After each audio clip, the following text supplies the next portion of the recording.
Yan, pasuyo sa guard. Dito sa Block 37, mayroong sumiklab na ano. Pa-share naman. Ayan, yan, yan, oh.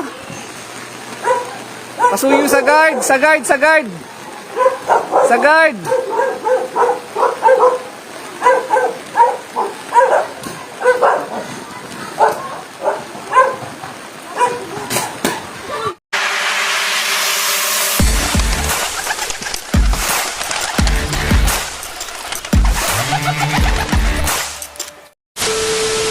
Yun, good day mga kalapatid. Support to this video.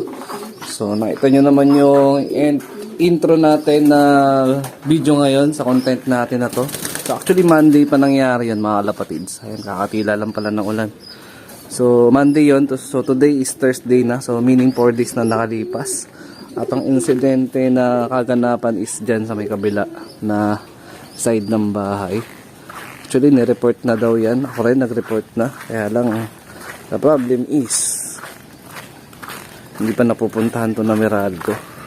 So medyo takot ako magpalipad actually. Ayan ayan, sunog. Tapos meron dong putol na kable. Ayan. So nag-aalala ako na baka mayroon pang live na connection yan. At pagka nagpakawala tayo na ibon is baka naman maoriente. Kaya natatakot ako magpa-ronda. Lalo na tuloy-tuloy pa rin ang pag-ulan ngayon. So, walang tila ang pag-ulan. Kaya di rin tayo makapagpa-ronda. At yun nga, takot nga tayo magpalipad. Dahil baka mamaya, magde-derby pa naman. Ito pa yung sumira sa mga plano natin na posibleng mangyari sa padating na derby. Sa katapusan na yun. So, nag-cancel na rin ng club training itong nakaraang Merkules. So, dapat today is meron tayong release. Pero, minabuti na i-cancel na yun. Pero, sana sa Sabado, loading. At pagdating ng Linggo, third lap pan race, maging maganda na yung timpla ng panahon.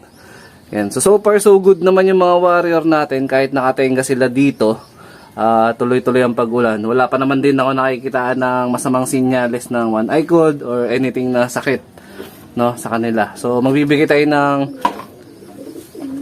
supplements sa kanila today. Cod liver oil na sasamahan na rin natin syempre ng victory pills para sa appetite digestion nila. Yung cod liver oil, sabi kasi nila sa balahibo talaga yon. Tsaka ang base pa dun sa mga natanungan ko, sabi is magandang araw sa katawan ng ibon yung parang nagdadagdag init sa kanila yon. So kailangan nila yon. Lalo na't ngayon maulan. Ayan, nakita nyo naman halos nakatukod yung mismong ulo nila. Nakala mo lamig na lamig. Which is totoo naman. Ultimo nga tayo mga kalapatids. Pag na-expose ka sa matinding ulan, tapos sabay syempre may hangin pa yan. Talagang normal talaga nalalamigin ka. So bilang panser kailangan nating tulungan yung mga ibon natin para hindi naman sila magkasakit. Ayan. May chance pa rin na magkasakit yan, pero awa naman Diyos kahit papano. Diba? Hindi nga sila nadadapuan ng sakit. Siyempre, monitor din natin yung kalinisan ng loob. Tapos, yun nga yung tinatawag na prevention sa ibon. Supplement pa. So, dagdag na yun. So, pinaka-worried ko lang talaga. 4 na araw na tayong walang bitaw. Bagamat gusto ko sana silang pawalan, paikutin kahit papano kagaya nito, kakatila lang ng ulan, may chance na lumipad sila o rumonda sila, kahit sabihin natin na ganyan yung panahon. Kaya lang, ito talaga ang pinaka main concern ko, yung kable ng kuryente. Ayan, nakailang report na ako dyan, nakadalawa na. Nag-send na ako sa Facebook page ng Meralco, tapos sabay kinontak ko na rin, sinubukan ko na kontakin yung cellphone number na naka-indicate dun sa page, tinatawagan ko, wala. Yung unit owner kasi is hindi available this time, so wala nakatira dun. So sana mapuntahan na agad, Ayan, so tapos na rin ako mag-asikaso dito sa mga breeders ko, tsaka sa mga young birds. Kaya nakapagdinis na tayo, so gagawin natin, magpapakain tayo, tsaka magbibigyan na lang tayo ng tubig na inumin nila. A few moments later. So eto mga kalapatids yung ibibigay natin sa mga flyers natin. Yung mga breeder tsaka yung mga young birds natin dyan, binigyan na rin natin ng cod liver oil tsaka ng victory pills. So for the meantime, bago tayo magpakain, so muna susubo natin sa kanila ng mano-mano. Ayan. Basa pa rin yung pinaka pliers slab natin, pero huwag kayong mag-alala. Kahit pa paano, goods pa rin naman yung mga kondisyon ng mga wires natin. Ayan o. Lugon-lugon nga lang tong isang to. Ayan. Diba? Walang nagluluha sa mga yan. Ayan, wala. Ayan o. Malilinaw yung mga mata. Ayan, kumakain kasi ng kalabasa yan. Hindi, joke lang. Ayan, bigay tayo sa kanila ng supplement. Yun, bumuhos na nga ang ulan ulit. Ayan, mga kalapatids. So, gusto ko sana magparonda. Susubukan ko sana magpa-low-fly. Ayun, may mga ibon tagak doon no, nalipad. Wala akong kita sa video natin. So, ang problem ay bumuhos na ulit si ulan. So, mangyari, magpapakain na lang ako doon sa pinakaloob. Pasok tayo doon ulit sa loob.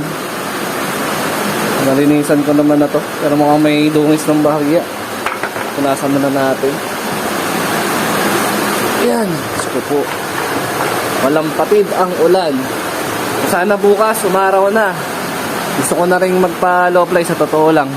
At sana, itong live wire o yung main line, hindi apektado sana ng kuryente na nasira doon sa may kalapit na bahay. Kasi nga, ubos talaga, pati pantubos natin pag nagpakawala ko ng pa-low fly. Pag oras na dumapo, hindi talaga maiwasan na dumapo sila dyan. Kasi yan yung pinaka formaan ng pwesto nila pag landing sila dito sa loft. Natin, hindi talaga maiwasan yan. Lalo na yung poste doon. Yan natin matatanggal yan. Yan na talaga yan. Dadapo. Importante, makauwi sila sa kada lap ng karera. So ito, magbibigay na tayo ng foods nila.